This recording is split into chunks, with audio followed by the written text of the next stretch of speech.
ഒരമ്മയെ കൊണ്ട് കളയാൻ രാജാക്കന്മാരുടെ കാലത്ത് പ്രായമുള്ള ആരെയും വീട്ടിൽ വെച്ചേക്കണ്ട, എല്ലാവരും കൊണ്ടുപോയി കാട്ടി തട്ടിയേക്കാൻ പറഞ്ഞു. അപ്പോൾ ഓരോരുത്തർ അമ്മമാരെ കൊണ്ട് പോവുക, കാട്ടിലേക്ക് പോവുക.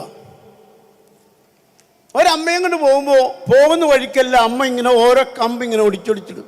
ഉൾവനത്തിലേക്ക് കയറുന്നതിന് മുമ്പ് മകൻ ചോദിച്ചു, അമ്മ എന്തിനു ഈ വടിയല്ല ഇങ്ങനെ ഒടിച്ചൊടിച്ചിടുന്നത്?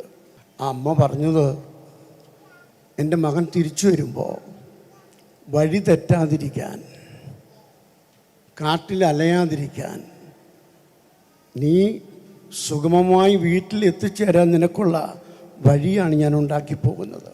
ഉപേക്ഷിക്കാൻ കൊണ്ടുപോകുമ്പോഴും അമ്മയുടെ മനസ്സതാ.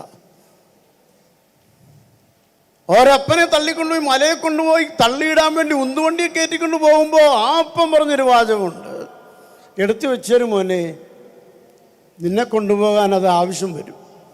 നിൻ്റെ മകന് ഉപേക്ഷിക്കപ്പെടുന്ന സാധനങ്ങളായി, സ്തോത്രം, നമ്മുടെ പ്രായമെത്തിയുയർത്തിയതിലേക്ക് ആർക്കും വേണ്ടാത്തതായി മാറിയിരിക്കുക. കുടുംബ ബന്ധങ്ങൾ നിലനിർത്തുക, സംഘർഷങ്ങൾ ഒഴിവാക്കുക, കർത്താവിന് വേണ്ടി ജീവിക്കുക.